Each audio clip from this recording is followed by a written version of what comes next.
Anime की starting में हमें एक हीरो की स्टोरी को बताया जाता है। वो हीरो बहुत ही पावरफुल था और सभी ह्यूमंस को प्रोटेक्ट करता था, लेकिन एक दिन हीरो को उन्हीं के लोगों ने धोखा दे दिया जिन पर वो सबसे ज्यादा ट्रस्ट करता था। पर हीरो के पास बहुत ही ज्यादा पावर थी और उसे देखकर सभी ह्यूमंस उससे डरने लगे। उसके बाद हीरो ह्यूमंस को प्रोटेक्ट करते करते लास्ट में मारा गया और फिर उसने गॉड से प्रे किया कि वो अगले जन्म में एक नॉर्मल लाइफ जीना चाहता है। इसके बाद सीन चेंज होता है और हम एनिमे के मेन कैरेक्टर एलन को देखते हैं जो कि सोकर उठ रहा होता है। तभी उसका भाई एलन को उठाता है और उससे कहता है कि फादर तुम्हें बुला रहे हैं। उसके बाद एलन अपने छोटे भाई ब्रैट के साथ जाने लगता है। ब्रैट कहने लगता है कि तुम्हारी वजह से मुझे बहुत ही प्रॉब्लम हुई है, लेकिन आज तुम्हें फादर नहीं छोड़ने वाले। ये सोचकर ब्रैट बहुत ही ज्यादा खुश हो रहा होता है कि अब उसको अपने बड़े भाई एलन से छुटकारा मिल जाएगा। उसके बाद एलन अपने फादर के पास आता है और वो एलन से कहते हैं कि तुम्हें ड्यूकल हाउस में रहते हुए 15 साल हो गए, लेकिन तुम्हारा पावर लेवल अभी भी 1 है और तुम्हारे सभी स्टेटस भी नॉर्मल है। फिर वो कहते हैं कि सबसे बुरी बात तो ये है कि तुम्हारे पास किसी भी तरह की पावर भी नहीं है। इस दुनिया में गॉड ने सभी के अंदर कोई न कोई पावर दी है, लेकिन तुम्हारे पास वो भी नहीं है और इस बात को तुम जैसा बेवकूफ बहुत ही अच्छे से समझता है। जिस पर एलन बताता है कि उसको ये बात बहुत ही अच्छे से पता है। फिर वो एलन से कहते हैं कि तुम्हारी वजह से हमारी फैमिली की बहुत ही बेइज्जती हो रही है, क्योंकि तुम इस फैमिली के सबसे बड़े हायर हो पर तुम्हारे पास कोई भी पावर नहीं है। फिर एलन के फादर उससे कहते कि आज से तुम्हें ड्यूकल फैमिली से बाहर किया जा रहा है। उसके बाद एलन ड्यूकल हाउस से बाहर आ जाता है और सोचने लगता है कि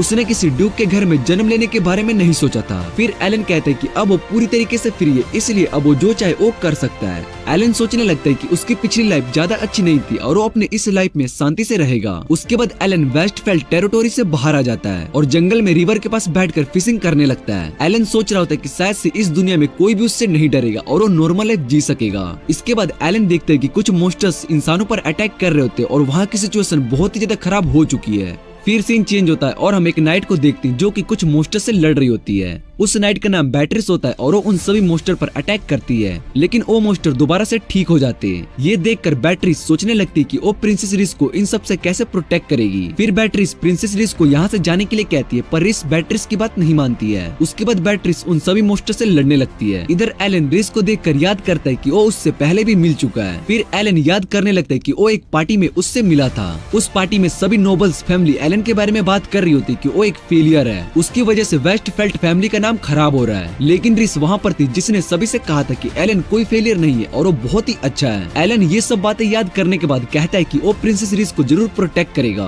इधर एक मॉन्स्टर बैटरिस पर अटैक करके उसे घायल कर देता है, जिसे देखकर रिस बहुत ही ज्यादा डर जाती है और बैटरिस के पास आने लगती है। इधर एलन भी अपनी पावर का यूज करता है और तेजी से प्रिंसेस रिस के पास जाने लगता है। सभी मॉन्स्टर अब रिस पर अटैक करने के लिए जा रहे होते, तभी रिस एलन का नाम लेती है। तभी वहाँ पर एलन आ जाता है और उस मॉन्स्टर को पकड़ लेता है। रिस एलन को वहाँ पर देखकर हैरान हो जाती है और उससे पूछती है कि तुम यहाँ पर क्या कर रहे हो, जिस पर एलन बताता है कि वो बाद में इस बारे में बात करेंगे। और फिर एलन अपनी डिवाइन आइज का यूज करता है, जिससे कि उसको उन सभी मॉन्स्टर की सोर्स दिखाई देने लगता है। फिर एलन अपने 100 टेक्निक पावर का यूज करके उन सभी मॉन्स्टर को खत्म कर देता है। इधर बैटरिस रिस से माफी मांगने लगती कि वो उसको ठीक से प्रोटेक्ट नहीं कर पाई, जिसे सुनने के बाद रिस रोने लगती, लेकिन तभी एलन उसके पास आता है और बैटरिस को अपनी हीलिंग पावर से हील कर देता है। बैटरिस ये देखकर हैरान हो जाती कि उसकी चोट पूरी तरीके से ठीक हो गई है। ये देख रिस और बैटरिस दोनों एलन से इसके बारे में पूछते हैं। एलन सोचने लगता है कि वो अपने पास्ट लाइफ के बारे में इन्हें नहीं बता सकता कि वो अपने पिछले लाइफ में एक हीरो था, पर दोबारा से रीबॉर्न होने के बाद अभी भी उसके अंदर वही सेम पावर है। तभी बैटरिस बताती कि शायद से गॉड ने एलन को हीलिंग पावर मैजिक दिया होगा, जिसके बारे में किसी को भी नहीं पता होगा। फिर एलन बैटरिस की बात सुनने के बाद झूठ कह देता है कि ऐसा नहीं हुआ है। उसके बाद एलन रिस से पूछते है कि तुम यहाँ बॉर्डरलैंड्स पर क्या कर रही हो, क्योंकि रिस एक प्रिंसेस है और उसको रॉयल कैस्टल में होना चाहिए। फिर रिस बताते कि कुछ दिन पहले उसको कुछ इन्फॉर्मेशन मिली थी कि कंट्री को प्रोटेक्ट करने के लिए उसकी मदद की जरूरत है, जिसके बाद रिस बैटरिस के साथ कोलम विलेज में जाने लगी, क्योंकि ये इन्फॉर्मेशन उसको वहीं से मिली थी। रिस एलन से पूछती है कि वो यहाँ पर क्या कर रहा है, जिस पर एलन रिस से कहते हैं कि हमें कैरेज में बैठकर इस बारे में बात करनी चाहिए। बैटरिस बताती है कि कैरेज पूरी तरीके से टूट चुका है और अब हम इसका यूज नहीं कर सकते,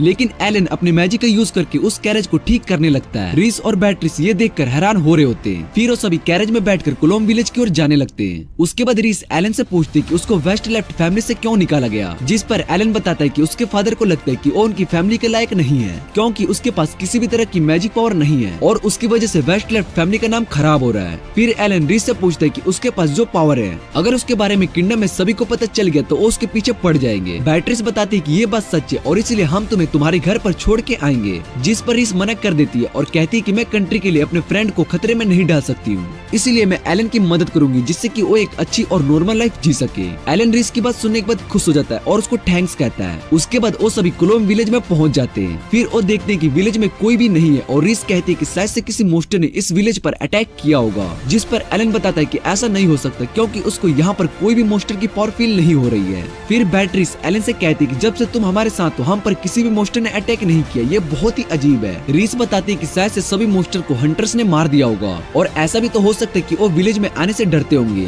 फिर रीस बताते कि यहाँ पर बहुत सारे लोग हैं। बैटरीस बताती कि विलेज के सभी लोग यहाँ पर किसी काम से आए होंगे। तभी विलेज के सेफ एक लड़की को अपने घर से बाहर कर देता है। फिर रीस उस लड़की को देखकर पहचान जाती कि वो अकीरा है। उसके बाद वो अकीरा से पूछती कि वो यहाँ पर क्या कर रही है, लेकिन अकीरा रीस को याद नहीं होती है और उससे पूछती कि तुम कौन हो, जिसे सुनने के बाद रीस गुस्सा हो जाती है। फिर वो अकीरा से कहती कि तुम मुझसे मिलने के लिए आई थी और तुमने ही मुझे खतरे के बारे में बताया था, जिस पर अकीरा उन्हें बताती कि उसको किसी का भी नाम याद नहीं रहता है। फिर बैटरीस एलन से पूछती कि क्या उसको ब्रेबर के बारे में पता है, पर एलन को ब्रेबर के बारे में कुछ भी पता नहीं होता है। जिसके बाद बैटरीस एलन को बताती कि ब्रेबर एक तरह की पावर स्किल है जो कि गॉड सिर्फ एक ही ह्यूमन को देता है। वो पावर बहुत ही ज्यादा होती है और जिस भी ह्यूमन को वो पावर मिलती है उसको हम हीरो कहते हैं। फिर इस बताती है कि अकीरा के पास वो स्किल है और वो एक हीरो है। बैटरीस एलन को बताती कि लेडी रीस के पास भी लाइट मैजिक है। बैटरीस एलन को बताती कि लेडी रीस के पास भी लाइट मैजिक है, जिसे सुनने के बाद एलन कहते हैं कि तुम यहाँ पर हीरो को बचाने के लिए आए हो। उसके बाद वो सभी लंच करने के लिए जाते हैं, जहाँ पर अकीरा उन्हें बताती कि वो इस विलेज से गुजर रही थी। तभी रास्ते में उसको एक छोटी बच्ची मिलती है और उसने उसको बताया था कि विलेज के सभी लोगों ने उसको ड्रैगन के पास सेक्रीफाइस करने के लिए भेजा था।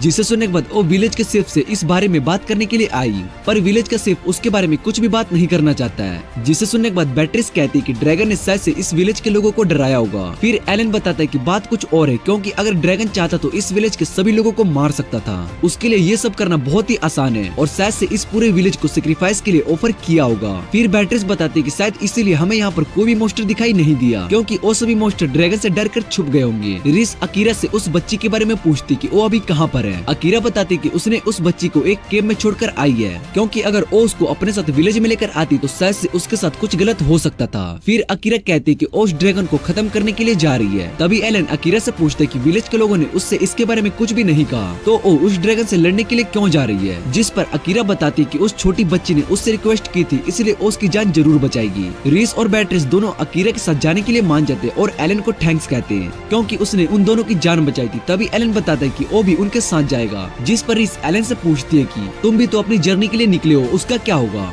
एलन बताता है कि वो अपने दोस्तों को ऐसे मुश्किल में छोड़कर नहीं जा सकता, इसलिए वो भी ड्रैगन को हराने में उनकी मदद करेगा। इसके बाद वो सभी अकीरा के साथ जंगल में आ जाते हैं। फिर अकीरा उन सभी को अपना प्लान बताती कि वो सामने से ड्रैगन के पास जाएगी और बाकी सब साइड से ड्रैगन पर जाकर अटैक करेंगे। रीस अकीरा से पूछती कि तुम उस ड्रैगन के सामने उससे लड़ने के लिए जाओगी। जिस पर अकीरा रीस से कहती कि तुम्हें मेरे पावर पर शक है कि मैं ड्रैगन को नहीं हरा पाऊंगी। रीस बताती कि उसको उसकी पावर पर पूरा भरोसा है। इसके बाद एलन अकीरा से कहता है कि वो सामने वाले रास्ते से जा सकता है। जिस पर अकीरा बताती है कि तुम अगर सामने से ड्रैगन के पास जाओगे तो उसको ऐसा फील होगा कि एलन ने ड्रैगन को हराया है। एलन अकीरा से कहता है कि तुमने मेरे बारे में कुछ ज्यादा ही सोच लिया है। जिस पर अकीरा एलन से कहती है कि तुम कोई ऑर्डिनरी नहीं हो, मैं तुम्हारे साथ बैटल करना चाहती हूँ, पर अभी हमें ड्रैगन को हराना होगा और उसके बाद हम बैटल करेंगे। इधर रीस और बैटरीस दोनों अकीरा की बात सुने जा रही होती है। फिर अकीरा सामने वाले रास्ते से ड्रैगन के पास जाने लगती है। इधर एलन और सभी पीछे पहाड़ के रास्ते से ड्रैगन की ओर जाने लगते हैं। फिर एलन उन्हें बताता है कि ड्रैगन का उसकी फैमिली के साथ कुछ कनेक्शन होगा, क्योंकि वेस्टफेट को इस खतरनाक सिचुएशन के बारे में पता ही नहीं है, ऐसा हो ही नहीं सकता। एलन बताता है कि क्लोम विलेज शायद से सेक्रीफाइस करने के लिए बनाया गया है। बैटरीस एलन की बात सुनने के बाद कहती है कि वेस्टलेफ्ट ने जानबूझकर ये सब किया होगा,